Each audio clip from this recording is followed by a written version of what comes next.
Shalom everybody and welcome back to Old Soul Torah. We are in a time period between the Jewish holidays of Tisha B'Av, a mourning period of destruction of our people, our temple, the destruction of our holy city Jerusalem, which was just about a week ago, leading up to Rosh Hashanah, 7 weeks between the holiday of mourning, Tisha B'Av, to Rosh Hashanah, the new Jewish year, and when the calendar begins again, in the Hebrew calendar. So these 7 weeks, our rabbi said the following: in addition to learning the regular designated Torah portion of the week, the Parsha, which is the 5 books of Moshe Rabbeinu, you also study something called the Haftorah, which is the book of prophets. Specifically, this 7-week period, every week we study a designated section of the prophet Isaiah.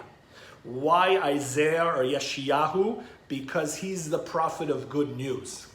So you can look at the other prophets too, but it's Isaiah that tops the charts in terms of optimism and showing us a vision, a positive vision of a world that is renewed, a world with hope and peace and harmony, and an end to hunger and suffering. So it's called the comfort parshiot. It's the sections of comfort, and this week we're going to be looking at one that talks about the rebuilding of Jerusalem. So the interesting thing about the rebuilding of Jerusalem is that when you're looking at these verses, all of a sudden it goes from the rebuilding of Jerusalem to food. All of a sudden, when the prophet is speaking, he says, "Come ye if you are thirsty, all of you who are thirsty and hungry, come and I will give you water, and we will give you milk, and we will give you wine, and bread will be added to it." And he starts talking about food. So the question is what does the rebuilding of Jerusalem have to do with eating, with hunger, with thirst? And this is what our sages say, the following, and this is going to be the key to unlock the understanding of our study today. Anytime we talk about the rebuilding of Jerusalem, on a deeper level, what are we talking about? Not just a city and rebuilding it with stones, but it's the rebuilding of self. So when we talk about the rebuilding of Jerusalem, we're talking about the restoration of the human spirit and the human spiritual life. And what our sages say, when there's hunger or thirst mentioned in the Torah, specifically in the book of prophets, don't limit your understanding to a physical hunger or physical thirst. More often than not, it's talking about a spiritual hunger or a spiritual famine. So with those two understandings, we can now unlock the text and understand the verses on a deeper level.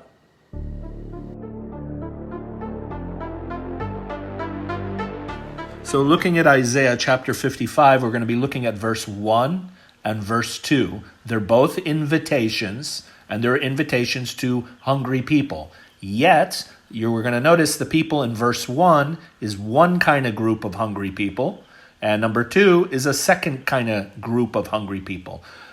Let's begin with ho. Ho is like welcome or come. It's an invitation. Anyone who thirsts, come to the water. And you who have no money, come, buy and eat. Come, buy wine and milk, without money and without cost. This first group of people are people that don't have money, but will buy, quote unquote, for free. Buying here does not mean with money, but acquiring something out of effort, commitment, willingness, and engagement with Torah. Torah is what Rashi says water represents, and your idea of buying the water implies your effort, your willingness, your engagement with Torah, no matter what your resources. Verse 2, why do you spend money for what is not bread? Your wages for what does not satisfy. Listen diligently to me, and eat what is good, and delight yourself in abundance. Verse 2 are people who have money. They are self-sufficient, and they have salaries, as you can see in the reference to the wages. But the criticism is what? It's about their food. Their food is not real bread, and it does not satisfy. They have enough money and are eating, but they remain hungry. And so what is the advice that is given? In the end, listen diligently to me, eat what is good, what is right, and delight yourself in abundance.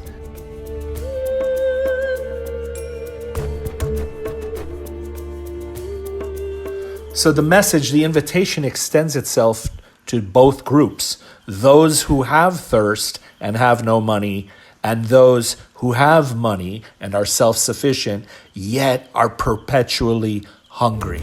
Well, God is inviting both groups this morning to enjoy his banquet, the banquet of spiritual liberation and deeper connection to him.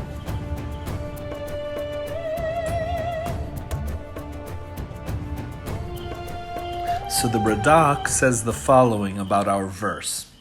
The waters symbolize Torah and wisdom. Just as the world cannot exist without water, so too it cannot exist without wisdom. Just as someone who is thirsty craves water, so does the wise soul crave Torah and wisdom. As it says in the prophecy of Amos, not a hunger for bread or a thirst for water, but to hear the words of the Lord. Here the Radak is making the obvious connection between water and Torah and wisdom, but also to a generation that the prophet Amos foresees where they will have a collective thirst for this knowledge of God. As it is written, behold, the days come, said the Lord God, that I will send a famine in the land, not a famine of bread nor a thirst for water, but of hearing the words of the Lord. Once again, not a physical famine for bread or water, but a spiritual one.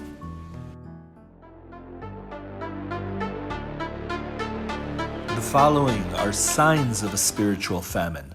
Number 1, disconnection from values.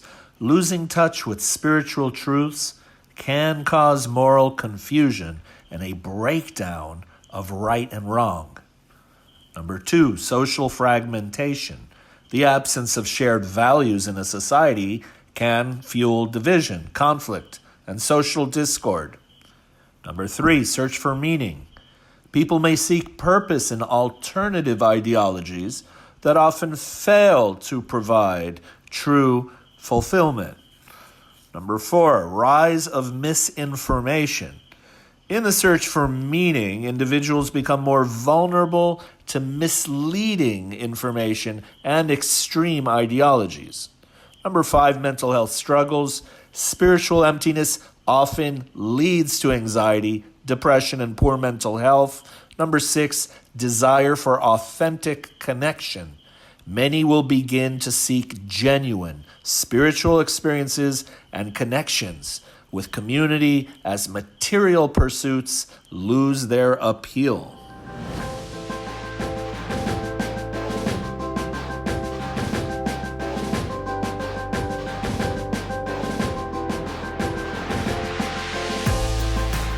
Now we finally come back to the prophet Isaiah and the 3 liquids that he mentions, and we're going to be looking at the symbolism behind that, because that's essentially what quenches the thirst and stops the spiritual famine from spreading and debilitating the population. So the 3 liquids are water, milk, and wine, and each of them has a difference in what its implication is. So now just look at the face value of water itself. Water is something that is a necessity, and it's an immediate necessity. So when you're really thirsty and someone offers you water, milk, or wine, what do you choose first? Of course, the water. So water is immediate and it's necessity to life. Milk is something that when you're young and you're developing, when you're growing, like a child, an infant that is breastfeeding, the milk is a meal within itself. It's also essential for growth and development, but it happens over time. It's a little every day where the results are monumental, but you see it growing and developing over time. And finally, wine. Wine is what you don't need daily, what you don't need immediately, but it still serves a very important spiritual purpose. So what are the three liquids, and how do you apply it to Torah? Okay, so let's begin with water. Water is a basic necessity. What part of living a Torah life is water compared to?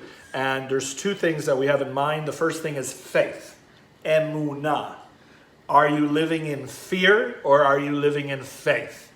If you're not living in faith and you're living in fear, you're also living in a survival mode. You're also might be very bitter, defensive, confrontational, and on the pessimistic side. Whereas faith, you're walking with God, you're walking with courage. So faith is a necessity. The second thing that's a necessity that's connected to water is basic decency, or a basic ethical code of life.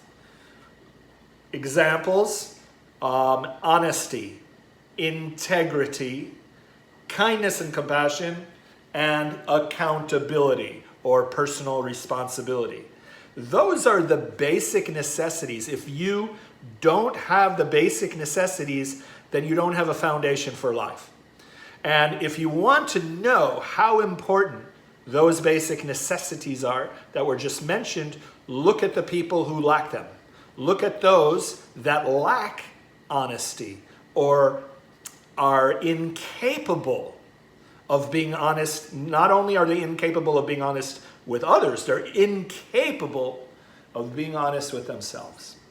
Look at the people who have trouble telling the truth. Look at the people who cannot take personal responsibility or accountability for anything in life. Those who lack integrity. Let's now go to milk. Like I said, milk is something that you do every day, but you see the benefits in time. They develop over time. So it's anything that requires a daily discipline of some sort. So whatever is your nutrient, gives you nutrient, it's usually a combination. It's not one thing. It could be a combination of daily prayer and meditation, daily Torah study, and with the Torah study, obviously going into the deeper levels of Torah study. It could be your mitzvot, the deeds, the commandments that you fulfill every day, and of course self-reflection, self-awareness. And over time, when you're living this Torah lifestyle and you have a full balanced meal, okay, then that becomes nutrients or nourishment for the soul. Milk is the symbol of nourishment for the soul because it's a one meal deal. When you're nursing, when you're drinking milk, that is your meal. So it's direct spiritual nourishment for the neshama, and you see the results and development over time. And finally, wine. There's two sources that we have for wine in the Jewish tradition. One says that wine gladdens the heart. The second source is yayin, which is gematria 70, is the same gematria as sod, which means secrecy. And what it says about wine is people who drink a lot of wine, the secrets come out. Whatever is going on inside of them and is not visible from the public eye often comes out through actions and through speech. It's made visible. That which is secret is made visible. So wine is also representing the sod, this deeper hidden part of life and self, but also it represents the hidden deeper side of Torah study itself. So it implies that wine equals the mystical dimension of Torah, the metaphysical, the deep philosophical, like a lot of the hidden Torah nistar, the hidden Torah, Okay, there's Torah nistar, the hidden, and nigle, revealed. This is like the hidden part of Torah. And the thing the sages say is just like wine, it shouldn't be consumed daily. It's an enhancement, and it should be treated as a sacrament. Should be treated with respect. It's not there to be abused. So if you become a Kabbalah junkie, your whole orientation in life is otherworldly, and it's going to work against you at some point. And it's not only Kabbalah and mysticism, anything that belongs to the Sod level of existence. So it could be dancing, people go into a mystical trance. Song, dance, prayer. I was part of a devotional group that really, when we prayed, we took off. We transcended this world through dancing and singing. So it's not just limited to the Jewish people. It's in all faiths, in all different traditions, there is this otherworldly, hidden, higher dimension that people use wine or that which symbolizes intoxication in order to access it. So with all forms of intoxication, okay, we need to do it in small quantities. You try to do it like milk, it'll backfire, it'll destroy you. With these three things, God says, I will meet you on the water level. I will meet you daily with milk, and we can become lovers during those small intoxicating moments that we're together. And these three things develops a very strong relationship with God that is alive, that is a living relationship, living in faith, living with prayer and Torah study and mitzvot, living with the higher realms that transcend the ordinary physical reality. These things combined are a wonderful program for the soul, so it doesn't get trapped in the lower states of famine, spiritual famine. And again, if you want to know what spiritual famine is, just go back to the video and look at the symptoms. In conclusion, in the section of Rebuilding Jerusalem, the prophet Isaiah offers a profound vision for restoring the human spirit. And this is achieved by nourishing the soul, especially during the times of the spiritual famine that precedes the Messianic shift. The promise of water, milk, and wine symbolizes these essential elements that are needed to restore and sustain our connection with HaShem during the challenges.